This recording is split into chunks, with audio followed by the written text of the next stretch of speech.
l'intervention de Jean-Jacques Bise, avec donc là le suicide assisté en Suisse. Donc, je vais rapidement présenter Jean-Jacques Bise. Donc, Jean-Jacques Bise, après une carrière de juriste et d'enseignant, votre retraite a coïncidé avec une nouvelle responsabilité. Vous êtes devenu en 2018 coprésident d'Exit Suisse romande. Vous êtes par ailleurs depuis 2012 trésorier de la World Federation. Donc cet engagement militant envers le choix de la fin de vie n'est pas récent puisqu'il a commencé en 2001 lorsque vous avez rejoint Exit. Et il s'inscrit d'ailleurs naturellement dans la continuité de vos études universitaires en droit de la santé, mais aussi, on peut le dire, en ligne directe avec votre combat pour la laïcité dans d'autres domaines de la vie sociale que je ne citerai pas ici. Aujourd'hui, donc, vous mettez votre expertise juridique au service de la défense d'une ultime liberté, celle de permettre au plus grand nombre de vos concitoyens de partir dans le respect de leur liberté de conscience et de leur volonté. Donc, dans votre exposé, vous allez nous rappeler les dispositions législatives qui ont permis la dépénalisation du suicide assisté en Suisse depuis 1942, ainsi que les évolutions des conditions d'accès qui ont eu lieu pendant toutes ces années et celles qui se dessinent dans le futur. Je vous laisse la parole. Merci, madame, et bonsoir à tout le monde. Oui, préciser tout d'abord, et c'est absolument nécessaire, que la Suisse a la réputation d'être un État très libéral en matière d'assistance à la fin de vie. Il y a lieu ici de préciser que c'est effectivement en 1942 qu'une seule disposition s'applique aujourd'hui à l'aide au suicide. Alors, deux mots pour comprendre comment on a pu adopter cette disposition en 1942. Vous savez sans doute que la Suisse est un État fédéral et on a dû attendre 1874 pour que le peuple vote un article constitutionnel donnant compétence à l'État central de légiférer en droit criminel. Chaque fois que j'ai des étudiants, je rappelle chaque fois que pensez à la situation aux États-Unis et vous comprendrez quelle a été la problématique en Suisse où on a passé de compétences cantonales à une compétence unique fédérale. Il a fallu des années et des années. La Suisse prend du temps l'État légifère. Et il y a été d'abord discussion du suicide. Et il faut savoir qu'il y avait des cantons, il y a toujours des cantons très catholiques, des cantons protestants. Et le premier débat a été celui de dépénaliser le suicide lui-même. Une fois le suicide dépénalisé, la logique juridique aurait voulu qu'on ne pénalise pas l'instigation et que l'on ne pénalise pas non plus la complicité. Le législateur a estimé qu'il existait néanmoins des situations d'assistance au suicide qui étaient moralement tout à fait condamnables. C'est la raison pour laquelle on a créé une disposition spécifique sur l'assistance au suicide et c'est la seule disposition aujourd'hui en vigueur en Suisse lorsque l'on réfléchit sur l'assistance au suicide. Alors, je vais rapidement vous la lire, puis vous allez comprendre après, je vais développer. Elle se lit de la manière suivante.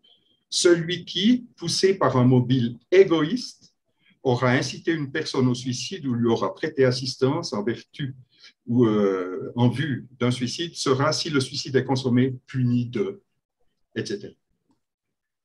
Pendant des années, et je veux simplement mentionner que quand cette disposition a été adoptée, il n'y a aucune trace d'un contexte médical lors de la discussion aux chambres. Contrairement à l'article 114, ce que je vous ai lu, c'était l'article 115, l'article 114 qui pénalise l'euthanasie, que l'on appelle chez nous un homicide à la demande de la victime.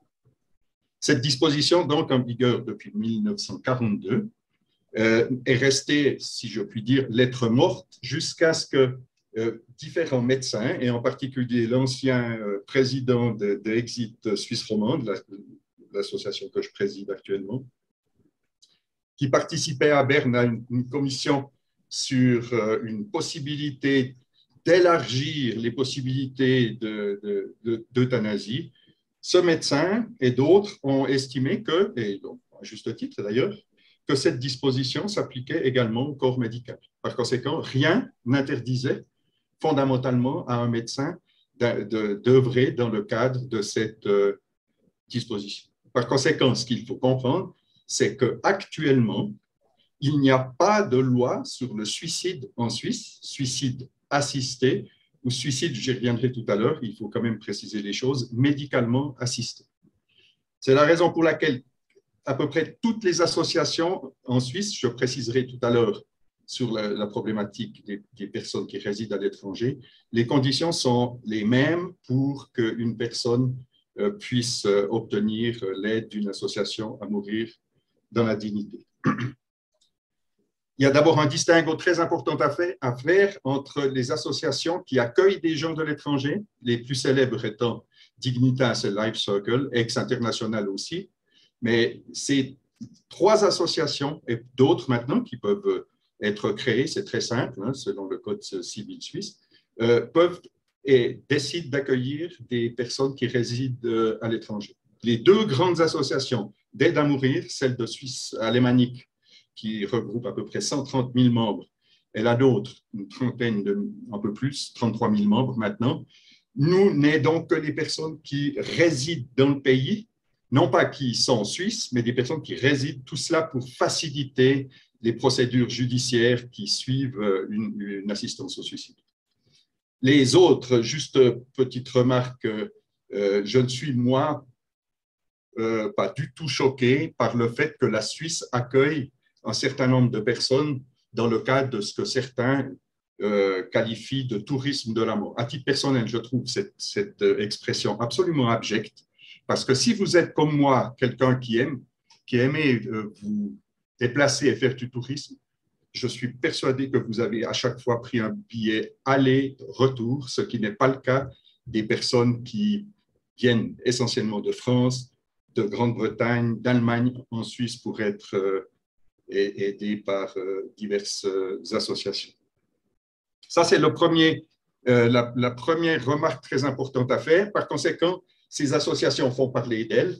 Et c'est vrai que dans le cadre de ces aides prodiguées par ces associations bien connues, on estime qu'une aide coûte entre 8 et 10 000 euros pour un cas d'une personne qui se déplace en Suisse. Dans le cadre qui est le nôtre, une assistance au suicide est absolument gratuite pour autant que vous payez une cotisation de 40 euros par année, et cela depuis plus d'une année. Les conditions ensuite, elles sont à peu près les mêmes que celles qui ont été énoncées par Jacqueline, c'est vrai, et la procédure à peu près la même également. Il faut, et c'est vraiment essentiel d'être capable de discernement. Les premiers critères ont été énoncés, ce sont ceux de fin de vie avec des souffrances ressenties comme étant insupportables, intolérables.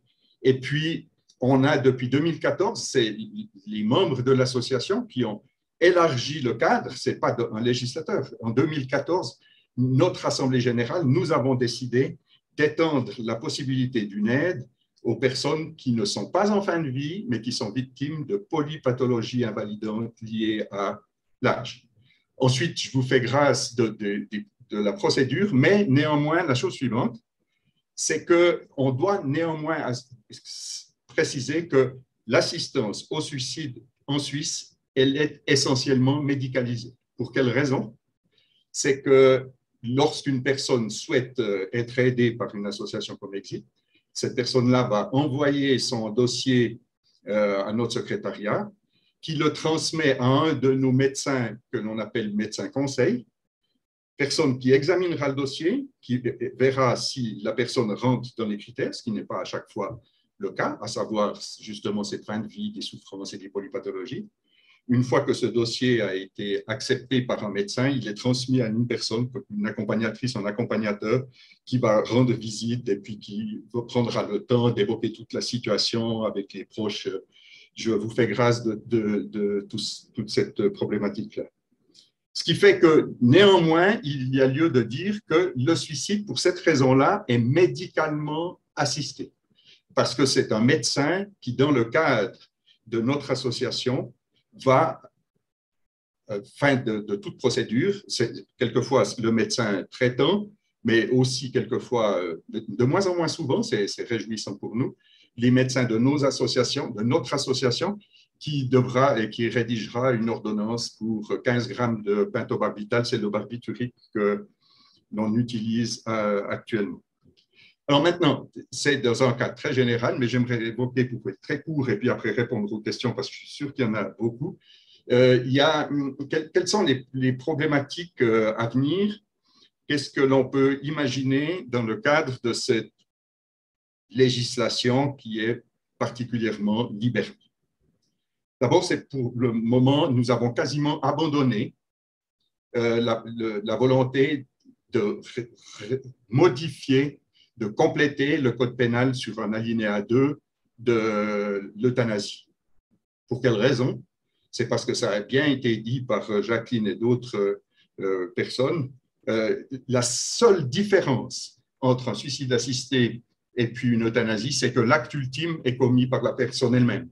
Par conséquent, maintenant, on peut nous imaginer des moyens techniques qui font que la personne pourra, dans toutes les situations, ou quasiment toutes les situations, pouvoir effectuer elle-même le dernier acte. Ça veut dire boire lorsque c'est possible, ouvrir une perfusion, ou même, maintenant, vous avez vu divers films ou documentaires sur des personnes qui ont notamment le lock-in syndrome, par un clignement d'œil, faire ouvrir un mécanisme technique qui permettrait au pentobarbital de s'écouler dans les veines de la personne en question. Alors maintenant, l'autre problématique, elle est vraiment actuellement particulièrement intéressante. C'est que vous avez peut-être entendu parler d'un procès qui a eu lieu au mois de décembre en Suisse et qui s'est devant le tribunal fédéral. Et c'est le procès d'un médecin chez nous qui était vice-président, qui s'appelle Pierre Beck, qui n'a pas été soutenu par notre association dans cette dernière démarche, qui n'a pas été soutenu, et vous allez bien comprendre quelle est la problématique. Monsieur Beck a aidé une personne à se suicider, c'était dans le cadre d'un couple. Il a aidé un homme qui avait tous les critères, et il a aidé son épouse qui, elle, était, semble-t-il, dans un état de santé relativement satisfaisant. Que s'est-il alors passé? C'est que M. Beck a, plutôt que de dire, et comme Jacqueline l'a bien dit, parce que quand on a un grand âge, on va nécessairement pouvoir trouver un certain nombre de handicaps, de pathologies qui font qu'on pourrait être aidé. Et M. Beck, par un geste véritablement de provocation, ça a été dit et relevé, et lui-même l'a attesté, un geste de provocation a dit que cette personne-là n'avait finalement aucune pathologie. Cette personne, donc, entrait dans le cadre de ce que certains qualifient de fatigué de la vie, de completed life, ou ce genre de problématiques. Et lors de ce procès, et je pensais que je l'ai bien pronostiqué, M. Beck sera probablement acquitté. Il sera acquitté pour la raison suivante, c'est qu'il n'est pas poursuivi pour avoir violé l'article 115 sur le suicide assisté, mais pour violation de la loi sur les stupéfiants, de la loi sur les produits thérapeutiques et la loi sur la profession médicale. Et il faut savoir que, comme il n'y a pas de loi au sens formel établie par un parlement et qui permettait un référendum populaire et ce genre de problématiques démocratiques, le tribunal fédéral ou d'autres instances, le tribunal fédéral pas, je m'excuse, je me suis mal exprimé, les autres instances, jusqu'à ce jour, prévoyaient que les directives de l'Académie suisse des sciences médicales étaient les documents législatifs de référence. Ce qu'il faut savoir, c'est qu'en 2013, la Suisse a été condamnée à Strasbourg pour insuffisance de cette base juridique, parce que les directives de l'Académie suisse des sciences médicales, c'est en fait du droit issu d'une association privée. Alors, que s'est-il passé au mois de décembre? c'est que M. Beck n'a pas encore pour le moment été acquitté, mais le tribunal a reconnu qu'il n'avait pas violé la loi sur les produits thérapeutiques, non plus la loi sur les professions médicales, parce que la base juridique n'est pas assez claire, mais par contre, il resterait encore à étudier si, et c'est un renvoi de cette affaire à un tribunal de Genève, pour savoir si M. Beck pourra être puni pour avoir contrevenu à la loi sur les produits stupéfiants. À mon avis, il sera acquitté dans cette affaire. Alors, certaines personnes se réjouissent absolument, et je suis de ceux qui aimeraient faire comprendre à ces personnes qui, un peu aveuglement, soutiennent Pierre Beck, c'est la chose suivante. Le soir même où M. Beck aura été acquitté, eh bien, il y aura des interventions au Parlement à Berne pour que la Suisse légifère sur le suicide assisté. Ne pouvant accepter qu'un médecin, comme ça, à bien plaire, si je peux utiliser cette expression, si ce médecin peut rédiger une ordonnance d'un pentobarbital dans n'importe quelle situation, puisque cette personne-là n'avait aucune pathologie, par conséquent, ne rentrait pas dans un cadre médical. Alors, que va-t-il se passer? Eh bien, en 2011, en Suisse, il y a eu toute une procédure une tentative de légiférer qui a été abandonnée parce qu'elle ne satisfaisait ni les médecins qui ne souhaitaient pas s'investir dans cette problématique, ni les associations d'aide à mourir dans la dignité, parce que c'était des contraintes diverses qui étaient mises dans notre fonctionnement. Par conséquent, il faut, à mon avis, pas se réjouir vraiment si Pierre Beck est acquitté. Ce sera le début d'une longue procédure démocratique. Ce sera des réflexions citoyennes, comme on aime à le dire. Et je suis persuadé que cela prendra du temps et que nous aurons à lutter pour faire en sorte que nos opposants ne souhaitent pas établir un cadre beaucoup plus strict. J'aimerais encore juste dire une chose pour faire réfléchir effectivement à cette problématique. C'est que ça a été relevé par la plus haute instance judiciaire de notre pays, c'est que si Pierre Beck n'avait pas aidé cette personne à mourir en lui prescrivant du pentobarbital, mais en lui ayant mis à disposition un revolver, M. Pierre Beck ne serait pas actuellement poursuivi. Ce sont toutes les inconséquences d'une loi qui n'avait pas été prévue pour le suicide assisté, mais qui a été utilisé depuis maintenant un peu plus de 20 ans de manière intelligente par des associations diverses qui aident à mourir dans la dignité toute personne qui, ou réside en Suisse dans notre cas, ou viennent de l'étranger. Éthiquement, tout le monde reconnaît que nous n'avons aucune raison de critiquer le tourisme de la mort, mais qu'au contraire, nous avons à critiquer la France, la Grande-Bretagne et les divers autres pays qui actuellement n'ont toujours pas légiféré sur l'aide à mourir dans la dignité. Voilà, j'ai été très bref, j'espère avoir été relativement clair et je réponds bien sûr à toutes les questions qui sont en lien avec le suicide assisté en Suisse. Je ne vous entends pas. Ça y est.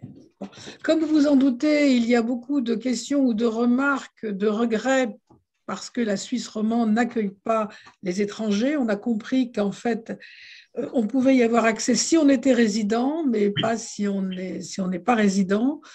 Donc, il y a beaucoup de remarques disant que c'est dommage. Je pense qu'il y a plusieurs personnes. J'aimerais simplement, pour expliquer, c'est que l'association Exit est une association de bénévoles. Toutes les personnes qui s'investissent, y compris les médecins, nous n'avons pas de personnes qui sont des personnes rétribuées pour respecter le cadre justement très strict du non-égoïste, de l'altruisme. Alors, ça a été toute une problématique avec Dignitas, Life Circle et d'autres, mais parce que nos forces ne nous permettent pas de nous étendre et puis d'accueillir des personnes effectivement de France, tous les jours, j'ai la liste des personnes qui téléphonent à notre secrétariat à Genève. Effectivement, tous les jours, nous avons des téléphones qui viennent de France et ces personnes-là ne sont pas simplement abandonnées, mais nous communiquons les coordonnées de Dignitas Life Circle ex-international pour que ces gens-là puissent possiblement être aidés. Mais effectivement, on peut le regretter, mais c'est un choix lié à nos forces et on ne souhaitait pas. Ça complique effectivement aussi les choses pour les procédures judiciaires. Il faut avoir un local et ce genre de choses. Et l'association n'a jamais souhaité faire ce pas, mais qui n'est pas dans un futur absolument exclu. Bien, donc, alors, plusieurs participants souhaiteraient aussi que vous redonniez le nom de toutes les associations qui accueillent les étrangers, mais je pense que ce sera fait peut-être par Nathalie Andrews lors de la conclusion. Vous l'avez dit, il y a Pegasos que vous avez oublié. On me dit qu'elle existe aussi en Suisse. C'est une dissidence de Life Circle. Oui, il y a différentes associations, effectivement, mais vous pouvez trouver ça facilement. Vous faites une toute petite recherche sur Internet et vous trouvez toutes ces associations. Alors, j'ajouterais que nous sommes aussi à la disposition de nos participants, enfin de nos adhérents, pardon, pour répondre à ces questions via notre adresse mail ou par le téléphone du choix. Alors, j'ai une question qui s'adresse à l'ensemble des intervenants. Qui est posée par Bernard Senet, que vous connaissez bien. En France, l'association Ultime Liberté milite pour le droit à accéder à un produit mortel sans condition. Qu'en pensez-vous? Alors, vous pouvez répondre déjà, Jean-Jacques Bis, qu'est-ce que vous en pensez de cette procédure qui existe en France, qui est mise en cause sur le plan juridique? Alors, c'est une excellente question. On pourra débattre de cette question puisque nous avons planifié notre Assemblée générale qui se tiendra au mois de juin. Nous avons invité Bernard Senet à prendre la parole lors de notre Assemblée générale. Alors, à ce jour, les discussions sur un accès libre à des produits barbituriques qui permettraient un suicide dans des conditions dignes. La Suisse allemande est pourtant, après un avis juridique très intéressant, pour le moment est en stand-by, il n'y a pas de réflexion. Et actuellement, chez nous, nous n'avons pas encore non plus entrepris ce genre-là de discussion. Ça voudra dire, effectivement, que si vous voulez faire si vous imaginez un suicide digne, et sans souffrance et pas d'acte violent de personnes qui se jettent sous un train, il faut trouver un moyen, et le moyen que je crois est le plus accepté, c'est effectivement d'ingurgiter 15 grammes de pentobarbital. Et vous avez peut-être vu un certain nombre de documentaires, il y en a un que je vous recommande qui est sur le site, sur le web, qui s'appelle Le Choix de Jean. Après à peu près 15 minutes, vous voyez une personne qui bâille, et puis une demi-heure après, cette personne-là s'est endormie très paisiblement. Ce qui fait que pour le moment, c'est la problématique médicale qui nous interdit cela. Alors, il y a des tentatives en Suisse, vous avez peut-être aussi entendu parler, il y a des autres intervenants pourront intervenir. Dans le cadre de Pegasus, mais ça a été totalement abandonné. Quelqu'un qui s'appelle Frédéric Nitschke a essayé en Suisse d'arriver avec ce qu'il appelle son SARCO. Ça a été absolument balayé par toutes les associations, y compris Dignitas, Life Circle.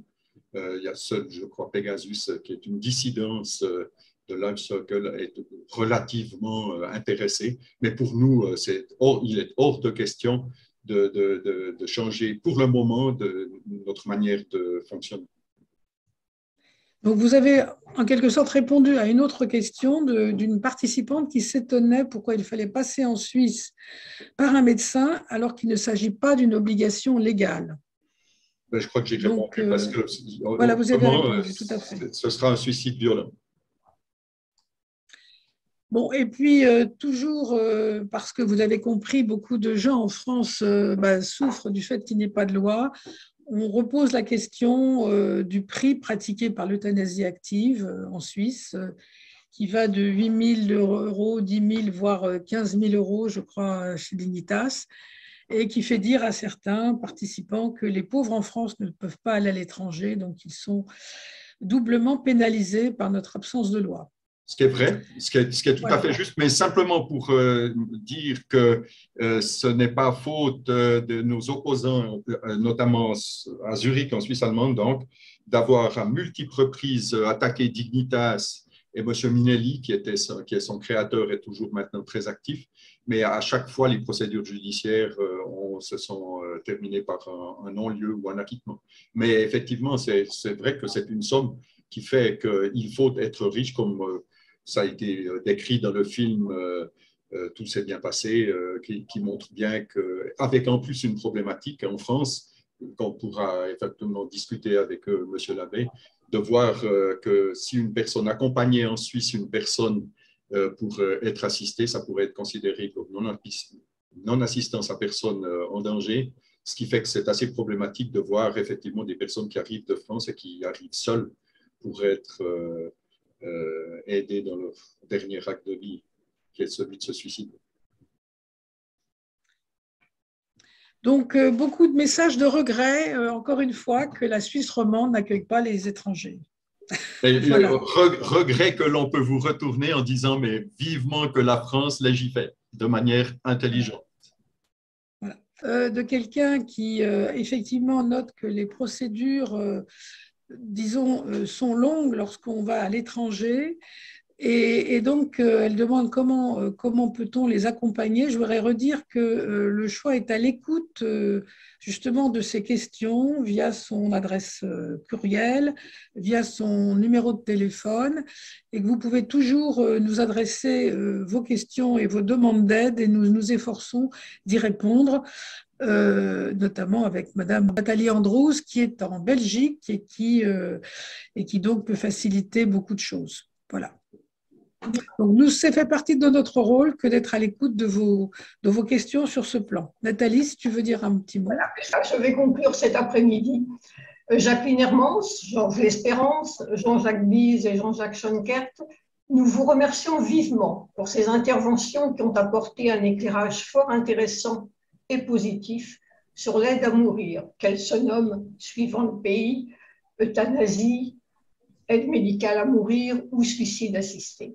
Merci aussi à Denis Labelle d'avoir brossé un tableau très clair de la situation actuelle en France et de ce que nos compatriotes souhaitent. Nous vous rappelons à tous que très prochainement, une rediffusion de cette rencontre sera disponible sur le site du Choix et notre chaîne YouTube, ainsi que sur le site de la World Federation et aussi celui des associations représentées aujourd'hui. Au cours de la visioconférence, plus de 300 personnes se sont connectées par moment et certaines ont posé des questions.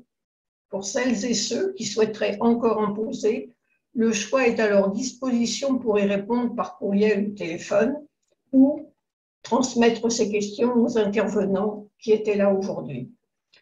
À ce sujet, d'ailleurs, je rappelle le nom des associations suisses qui acceptent d'aider les malades étrangers: Life Circle, Ex International, Dignitas et Pegasos. Leurs coordonnées sont indiquées sur notre site, tout comme celles des associations représentées aujourd'hui. Au pays des droits de l'homme, la bataille est longue et difficile. Espérons que bientôt, nous pouvons toujours rêver, il ne soit plus nécessaire de s'expatrier pour mourir dans le respect de notre choix et de notre devise qui est, certains l'ont peut-être oublié au niveau des gouvernants, liberté, égalité, fraternité. Chers amis, adhérents et sympathisants, au plaisir de vous retrouver pour d'autres réunions publiques ou visioconférences. Bonsoir à toutes, bonsoir à tous.